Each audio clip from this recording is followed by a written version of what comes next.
卡薩瓦迪卡，今集咧我準備咗一塊而家喺港台應該叫好火熱同埋好 hot 嘅佛牌，阿贊速屈พุ泰實穩嘅龍。呢位師傅或者呢塊牌咧，我相信而家如果你有喺佛牌圈裏邊咧，無論你相唔相信佢都好，你應該都一定已經有聽過呢一個名嘅。今日咧，我為大家準備嘅材質咧係鋁銀純銀版本，咁當年咧做咗1200塊，我哋咧而家即刻嚟睇下。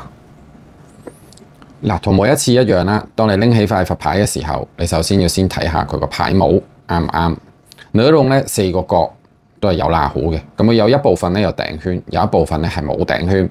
呢個咧係屬於冇頂圈嘅一款，呢個咧係純銀做咗1200塊，後邊喺呢度咧會有一個印記。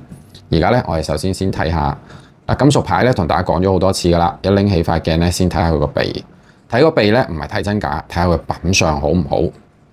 咁好啦，佢有好多種唔同嘅材質，有浸金、紅銅、黃金、純銀、印潤、鈉畫，好多唔同質地，而每一種質地咧嘅變形方法都有少少唔同。以呢一塊純銀為例，如果要睇真假咧，第一樣嘢你要先睇12點鐘嘅位置，究竟呢度係咪有一個好似斷口紋？嗱，呢塊咧係有嘅，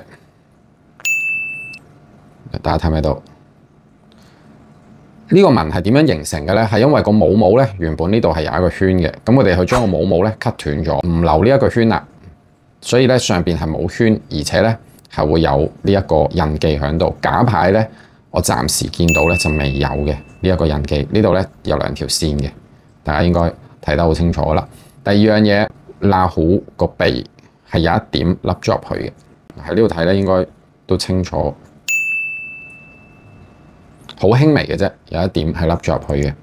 第三樣嘢，如果將塊牌喺有光嘅情況之下打斜咁睇咧，你會見到塊牌咧有好多佢哋叫 Senquan Mail， 就好似一條條線咁樣。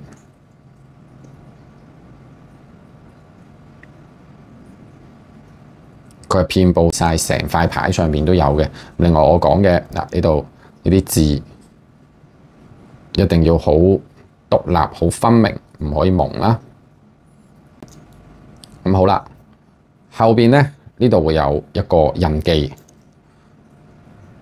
呢一間廟咧有個特性嘅，佢係用個印記嚟到分個材質嘅。例如紅銅咧就會喺呢度，咁啊金咧又會有另外嘅印記，舊金屬咧又會有自己另外嘅印記。咁係攞嚟俾佢嘅信徒或者即係佢哋叫拎牌，即係一啲玩佛牌或者收藏佛牌嘅人咧，可以好容易透過印記咧就可以辨認得到究竟佢係咩質地。嗱，同埋啲字全部都係好清晰嘅。